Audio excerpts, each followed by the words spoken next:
Hello everybody, I'm going to be going over AMD today and what it looks like and what happens when the pattern appears.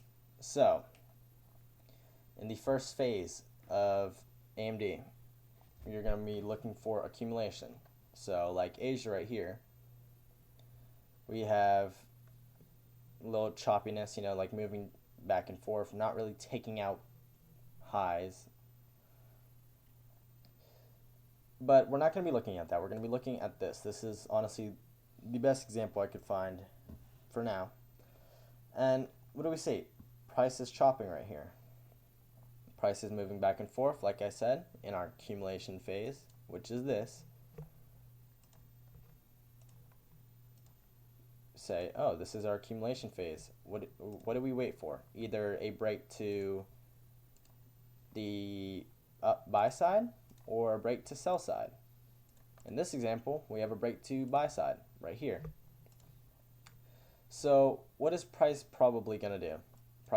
When price manipulates to buy side, price will most likely manipulate to sell side unless it's a bad market or something and the concepts are getting screwed. But that is the main premise of it. I will go into a little bit of stuff that you should know. AMD is mostly found on the 5-minute and 15-minute. You could use higher time frame, but it's just when you want to take a trade, you shouldn't be using crazy high time frames unless you're a swing trader, but ICT shouldn't be for that, to be honest. But yeah, so why is AMD important? AMD is important because it's a very high probability pattern. It happens a lot, and sometimes it might not happen, but when it does, it gives you a lot of information about the market. So let's say this. We just broke to this buy side. We're chopping a little bit, and we just broke to buy side. What are we looking for? We could have been looking at this huge fair value gap. What does price do? Price gets to the CE, and then price pushes lower. Or you could also say that price hit the top of the end of this fair value gap and price pushed lower as well.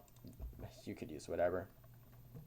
But yeah, price manipulated into internal range liquidity, which is PD arrays or other things like that. But yeah, internal range liquidity, what happens when you're a trader, you want to catch the distribution move. Because why? You don't want to catch this. This is horrible. You're going to take a trade right here. You're going to, what is it called? Enter right there. You're going to put your stop at that low. Let's say. Enter right there. You're going to put the stop at that low. What happened? Price chops. Price pushes higher. It's just a horrible place to take a trade. Manipulation also. Not a good place to try to enter because you don't get a lot of points. You want to get the highest reward you can because you want a high risk reward. You also want a high win rate. So what do you want to catch? The distribution leg that has 38 points, or maybe if you wanted even, look, you could target these lows and it'd be 66 points, and that's a bunch of points for, let's say, if you wanted to enter right here, have your entry at this close, stops right there for 6 points, and then you're targeting these lows for 60 points. You would have a 129 RR, which is just it's a simple concept. It's nothing you should definitely complicate over. Just know that, oh, AMD, what's gonna happen? Chop, chop, chop, chop, chop. Price manipulates these lows that accumulation built up, because accumulation is making a range of liquidity for us. We manipulate those lows, use the liquidity from those stop loss orders that we just took from a bunch of kids, and then we push higher. That is AMD. There is a bullish and bearish version of AMD, but AMD is a price-based pattern that ICT teaches, and it's a very strong pattern if you want to pair it with other things. It's a very good pattern. You should definitely use it. And that's honestly it for this video. I know you might have been expecting a little bit more, but these concepts are simple. You just need to build experience with them. And that's all. See you guys next time. I'll be going over PO3 in the next video. See you guys later.